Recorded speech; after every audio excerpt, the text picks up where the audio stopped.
Thank you पोजी। Students, relative motion में multiple cases होते हैं। एग्जाम मेमोरी मैप सीरीज अगर आप फॉलो कर रहे हैं तो आपने ये एनालाइज कर लिया होगा कि किस किस तरह के केसेस रिलेटिव मोशन में काम आते हैं।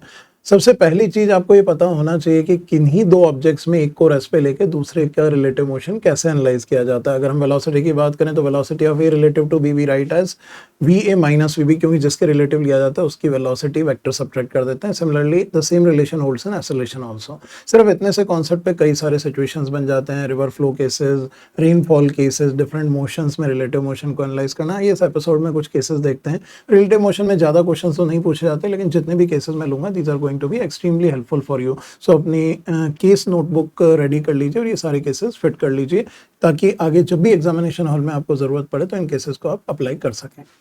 Here there is a case of relative vertical acceleration. We are given with two fixed frictionless inclined planes making an angle 30 degree and 60 degree with the vertical as shown in the figure. It says two blocks A and B are placed on the plane. What is the relative vertical acceleration of A with respect to B? 99% cases में question की language ही सब कुछ होती है। अगर आप question की language को समझ लेते हैं तो क्वेश्चन में अपने कॉन्सेप्ट को अप्लाई करना will be A cake walk. ज़्यादा टफ चीज़ें हैं, बहुत ज़्यादा चीज़ें करने की ज़रूरत नहीं होती। यहाँ पे अगर हम देखें तो सबसे पहले we can calculate what is the acceleration of A, जो inclined plane पे जाएगा, it will be g sin 60 degree and that is equals to root 3 g by 2 and acceleration of B you can write simply as g sin 30। आपको ये पता होना चाहिए कि inclined plane पे जो acceleration होता है sliding acceleration it is g sin theta। Projectile में भी आपने inclined plane प्रोजेक्टाइल में कॉन्सेप्ट यूज किया है। So here it is g by 2। Now if this is the acceleration of A and this is the acceleration of B, तो horizontal से ये angle 30 degree है और यहाँ पे भी हॉरिजॉन्टल से angle 60 degree. We need to check the y acceleration component. So this is acceleration of A in y direction, this is acceleration of B in y direction. तो a y अगर हम देखेंगे तो ये आएगा हमारा a का sin theta, this a sin 60 degree. So this comes out to be root 3 g by 2 multiplied by root 3 by 2 that gives us 3g by 4. इस तरह से acceleration of B in y direction यानी vertical direction में अगर आप यहाँ देखें तो it is ab sin theta, this ab sin 30 degree. So this gives us g by 2 multiplied by 1 by 2 that comes out to be g by 4. और हमें निकालना है relative vertical acceleration of A with respect to B. तो VAB in y direction will be VAY minus VBY. So that is 3g by 4 minus g by 4 comes out to be g by 2. That's the answer to this question. So straightforward हमने solve किया। सबसे बड़ी चीज़ इस तरह के cases में आपको सिर्फ लैंग्वेज का ध्यान रखना, वर्टिकल एक्सेलरेशन का वैल्यू निकाल के आपको रिलेटिव वैल्यू कैलकुलेट करनी है। That's what is needed in such questions. So be careful in analysing these things. आइए आगे बढ़ेंगे। फौजी क्लियर करें। थैंक यू फौजी। Student, this is a case of chasing. कई तरह के चेजिंग क्वेश्चन बनते हैं कि एक पुलिसमैन थीफ को चेज कर रहा है, एक बॉय एक दूसरे बॉय को चेज कर रहा है। यहाँ पे कार चेजिंग है, बस का सिचुएशन है। इस सिचुएशन को एनालाइज करते हैं। It says a car is standing 200 metre behind a bus. If this is अ बस, इससे पीछे एक कार है which is located at a distance 200 metre which is also at rest. तो दोनों ऑल्सो का मतलब दोनों ही रेस्ट पे, इनिशियल स्पीड दोनों की 0 गिवन है इन दिस सॉल्यूशन।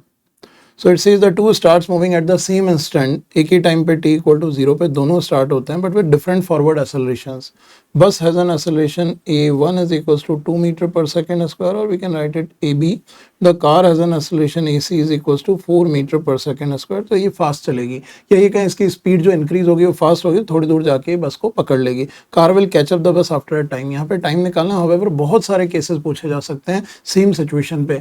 आपको ये ध्यान रखना है, सबसे पहला काम ज़्यादातर काइनेमेटिक्स के केसेस में टाइम की कैलकुलेशन होता है। टाइम निकल गया तो मैक्सिमम चीज़ें निकल जाती हैं। यहाँ पे it is better to consider bus at rest और ए को रिलेटिव कंसिडर कीजिए कार को।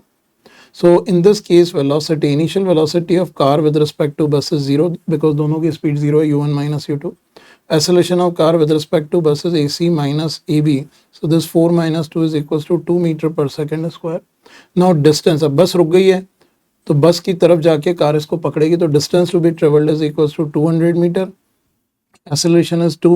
Time we need to calculate, तो directly you can use the speed equation. Time is equals to root 2 s upon a, or s is equals to half a t square. The same relation we are going to use. This gives you root of 2 into 200 divided by 2. So this gives you 10 root 2 second. That's the answer to this question. इतनी देर बाद ये car bus को catch कर लेगी। That's what you need to keep in mind.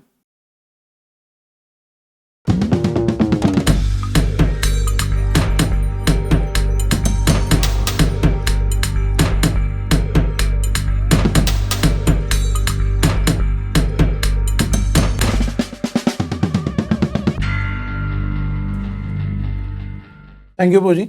Students, this is a case of closest approach. कई बार इसकी जरूरत पड़ती है। क्लोजेस्ट अप्रोच के क्वेश्चंस को दो तरीके से हैंडल किया जाता है रिलेटिव मोशन में। One is by using calculus, maximum minimum use कर सकते हैं, या फिर आप वेक्टर एनालिसिस से कर सकते हैं। Both the methods are available.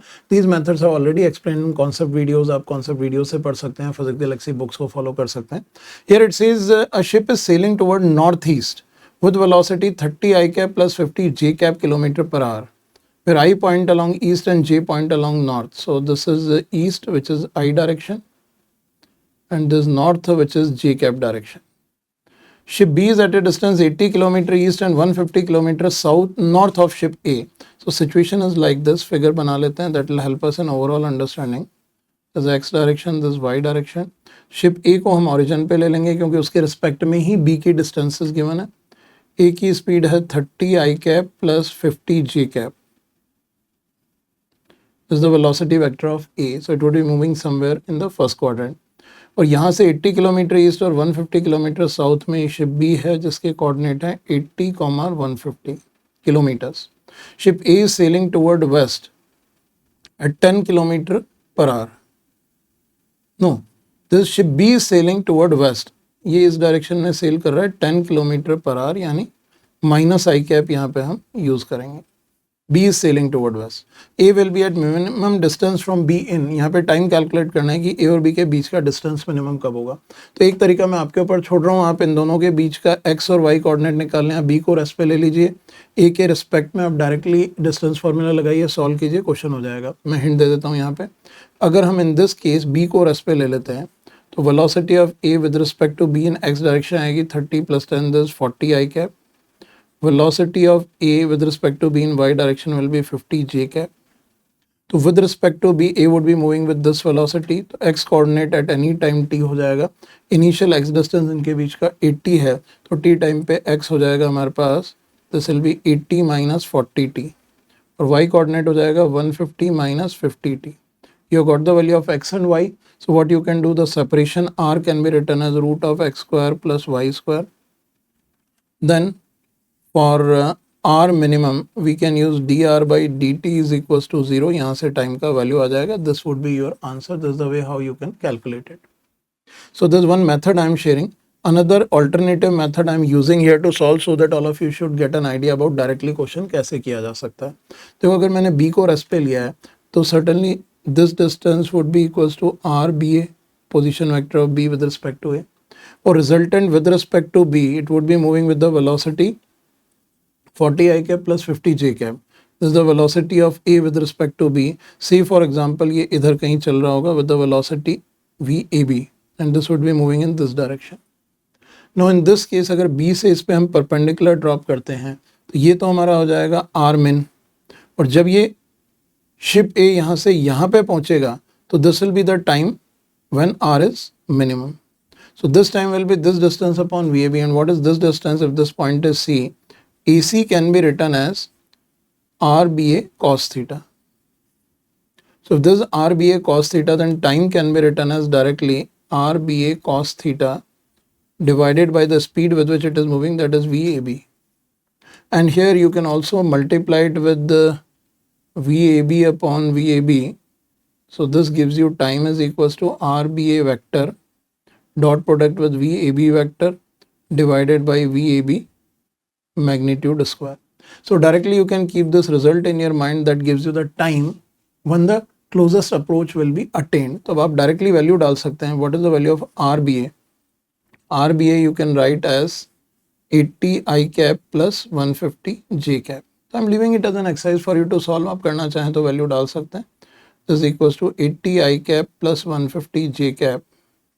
We'll take dot product with, in this situation, 40 I cap plus 50 J cap divided by VBA square, और VBA का जो मैग्नीट्यूड होगा VAB का square, this will be root of the 1600 plus 2500, so that will be root of 4100.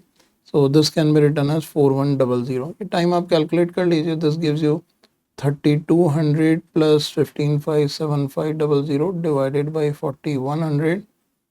So this gives you 107 divided by 41 seconds. This will be hours, not seconds. So you can say This is the time which it will take in attaining the position where the distance will be closest between ships A and B. That's what you need to be careful in analysis. Thank you Bhoji. River flow case के कई बार questions पूछे गए हैं, बहुत ज्यादा नहीं है but कई बार आते हैं। Let's have a look on this question where it is asking case of street crossing a river. It says the stream of river is flowing at a speed of 2 kilometre per hour. Flow speed of जो river stream है वो दी गई है हमारे पास 2 kph and a swimmer can swim at a speed of 4 kph। Velocity of swimmer दिया हुआ है 4 kph। It is asking what should be the direction of the swimmer with respect to the flow of river. देखो language बहुत important है, again I am saying with respect to flow of river, जहां से angle measure किया जा रहा है so that to cross the river straight. तो रिवर का फ्लो डायग्राम बना दीजिए पहले। River is flowing with the speed U F, point A से क्रॉस कर रहा है और इसको स्ट्रेट क्रॉस करना है, मींस बी तक जाना है। ये इंटरप्रिटेशन आपको बनाने पड़ेंगे। तो ऑब्वियसली स्ट्रेट जाने के लिए इसको पीछे जाना पड़ेगा विद द वेलोसिटी वीएस, ताकि इसमें यूएफ ऐड होकर रिजल्ट इस डायरेक्शन में आ जाए।